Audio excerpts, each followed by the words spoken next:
Sarah, we need to talk, my husband, Michael said. His voice sounded sad, but I knew he was pretending. I looked up from my laptop where I was planning our home renovation. His mother, Linda, stood beside him, dabbing her eyes with a tissue. My stomach tightened. I knew this act. Linda was very good at fake crying. The doctor says I have 6 months to live, Linda said, her voice shaking. I don't want to be alone at the end. She fell into our armchair, the same one I had seen her measuring last week, complaining it didn't match her decor. My name is Sarah Parker, and at 34, I had finally bought my dream home. After my parents died in a car accident 2 years ago, I used my inheritance to buy a beautiful Victorian house. It needed work, but it was mine. Linda never liked that. Mom needs to move in with us, Michael said firmly. We can turn your art studio into her bedroom. My chest tightened. The art studio was special to me. It was my dream to paint there. The sunlight coming through the windows was perfect. I know this is unexpected, Linda sniffled, but family sticks together in hard times. She had never treated me as family in the 8 years I had been married to Michael. She always saw me as the woman who had trapped her son. Which doctor told you this? I asked carefully. Maybe we should get a second opinion. Linda hesitated, then said, Dr. Thompson. But I trust him. I nodded. Dr. Thompson, the same doctor who supposedly diagnosed her with a rare disease last year, just before Michael and I were supposed to go to Italy. We canceled our trip to take care of her, but 2 weeks later she was fine. I need to think about this, I said. Think about it, Michael shouted. My mother is dying. Where is your compassion? I looked at my husband. He had always chosen his mother over me. Something inside me changed. Yes, I need to think about it, I said firmly. This is my house too. Actually, Linda said sweetly, since Michael is your husband, it's his house too, and a son's duty to his mother. The house is in my name only, I cut in. I bought it with my inheritance. Linda's smile faded. But that's not the point. This is a big decision, and I won't rush into it. I walked outside to the garden, my favorite place. Sitting on a bench, I pulled out my phone and called Dr. Thompson's office. I'm sorry, the receptionist said. We have no patient records for Linda Morrison. I thanked her and hung up. My suspicions were right. I called my sister, Emma, a nurse. Can you check something for me? I asked. 2 days later, I had my answer. Linda had not been to any oncologist. She had no cancer, no diagnosis. She was lying. For a week, I watched as Linda and Michael planned her move. She brought boxes over, talked about painting the walls. Michael barely spoke to me, acting as if I was cruel for hesitating. Then came the family dinner. Linda invited everyone. Michael's sisters, their husbands, aunts, uncles, cousins. She wanted them to pressure me. She stood up, pretending to be emotional. She announced her diagnosis and said how I had graciously agreed to let her move in. Everyone praised Michael for being such a good son. Then I stood up. My hands were steady as I lifted my glass. I have something to say. Linda smiled, expecting me to agree. Instead, I pulled out a folder and met her eyes. I spoke to Dr. Thompson's office, I said, and every other oncologist in the state. Linda's face turned pale. The dining room went silent. Linda's fork dropped onto her plate, the clatter echoing in the tense air. Her face, already pale, turned almost white. I don't understand, she stammered, reaching for her water with shaking hands. Dr. Thompson doesn't share patient details. That's interesting, I said calmly, because Dr. Thompson retired 3 years ago. His clinic doesn't even exist anymore. Michael stood up suddenly, his chair scraping loudly against the floor. Sarah, what are you doing? I opened my folder and pulled out the papers. I checked with every cancer hospital within 100 miles. No Linda Morrison has been diagnosed with cancer. No Linda Morrison has even been tested for it. The room filled with whispers. Linda's sister, Patricia, leaned forward, frowning. Linda, is this true? She's lying, Linda shouted, standing up. She's trying to turn you all against me because she doesn't want me in her fancy house. Actually, I said, sliding the papers across the table, I'm telling the truth.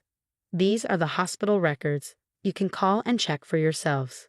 Michael grabbed the documents, his hands shaking. This has to be wrong.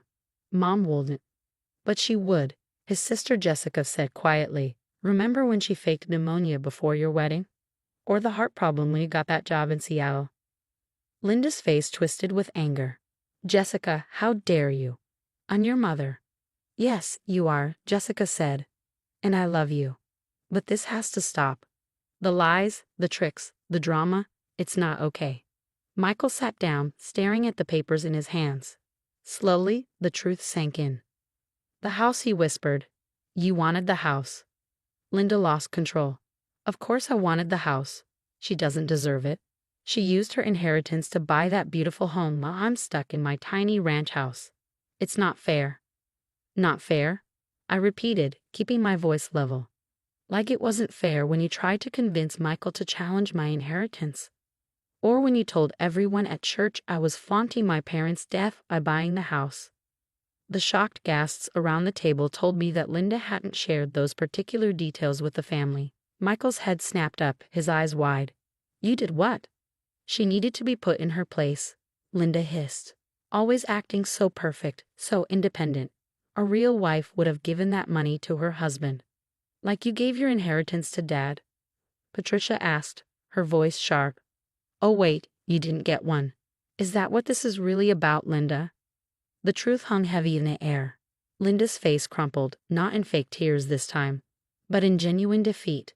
The careful manipulation she orchestrated was falling apart, exposing years of jealousy and resentment. I just wanted, she started, then stopped, looking lost. You wanted to control everything, like always, Jessica finished. But this time you went too far. Faking cancer? That's cruel, Mom, not just to Sarah, but to everyone who's actually fighting that battle. Michael stood up again, but this time his posture was different, defeated, tired. I think everyone should go home, he said quietly. Mom, I'll drive you. But Michael, Linda protested. No, Mom, not this time. As the family filed out, each person avoiding Linda's desperate gaze, I stayed at the table, my hands clasped tightly in my lap. Patricia stopped beside me, placing a gentle hand on my shoulder. I'm sorry, she said softly. We should have seen it sooner. After everyone left, I began clearing the barely touched dinner plates, the sound of Michael's car starting and pulling away echoing in the quiet house. I wasn't sure if he'd come back tonight.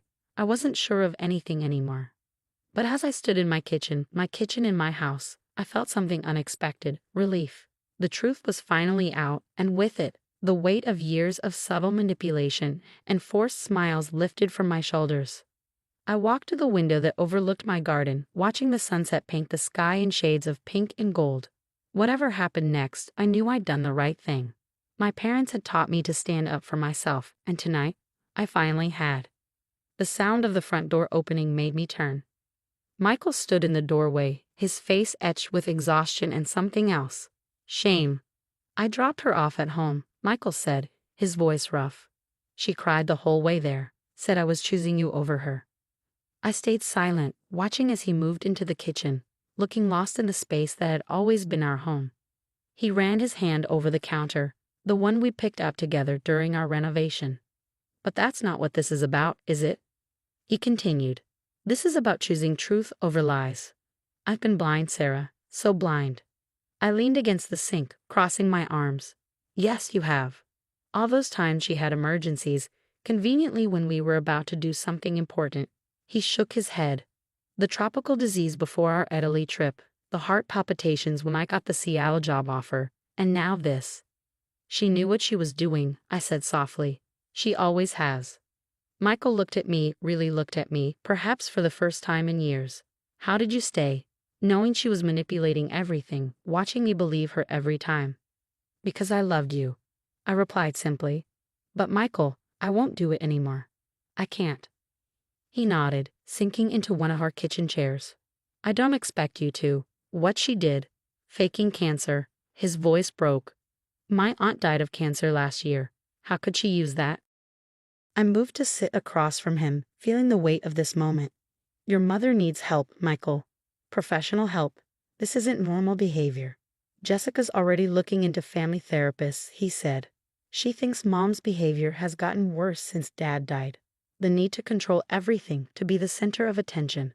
We sat in silence for a while, the ticking of the kitchen clock marking time as we both processed the evening's events. Finally, Michael reached across the table, his hand open, palm up. I know I don't deserve it, he said quietly, but I'd like a chance to make this right. To be the husband you deserve, not just the son my mother wanted me to be. I looked at his outstretched hand, thinking of all we'd been through. It won't be easy, I warned. There needs to be boundaries. Real ones. I know he agreed. No more emergency visits, no more guilt trips, no more letting her make decisions about our life. And he hesitated, then continued firmly. I think we should go to counseling too. Together. I need to understand how I let this happen, how I hurt you by always putting her first. I felt tears prick at my eyes, not from sadness, but from relief. This was the man I'd married, the one who'd been buried under years of his mother's manipulation. Okay, I said, placing my hand in his. We can try. The next few months weren't easy. Linda alternated between tearful apologies and bitter accusations, but we held firm to our boundaries.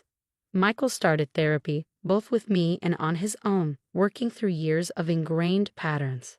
I finished my art studio, filling it with canvases and light. Sometimes, when I'm painting there, I think about that family dinner and how close I came to losing my dream home to Linda's schemes. But then I look at the changes in our lives, the peace, the honesty, the renewed connection between Michael and me, and I know it was worth it. Linda eventually agreed to counseling, though it took Jessica and Patricia's ultimatum to get her there. She's learning slowly to build relationships based on truth rather than manipulation. Last week, she even sent me a card, a real one, apologizing for everything.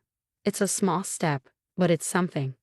Michael and I finally took that trip to Italy, sending postcards to his mother from every city we visited.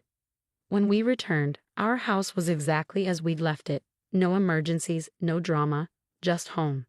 Yesterday, as I worked in my garden, I found the first rosebud of spring pushing through the soil. Like that tiny flower, our family is growing in new ways, healthier ways. It's not perfect, but it's real, and that's all I ever wanted.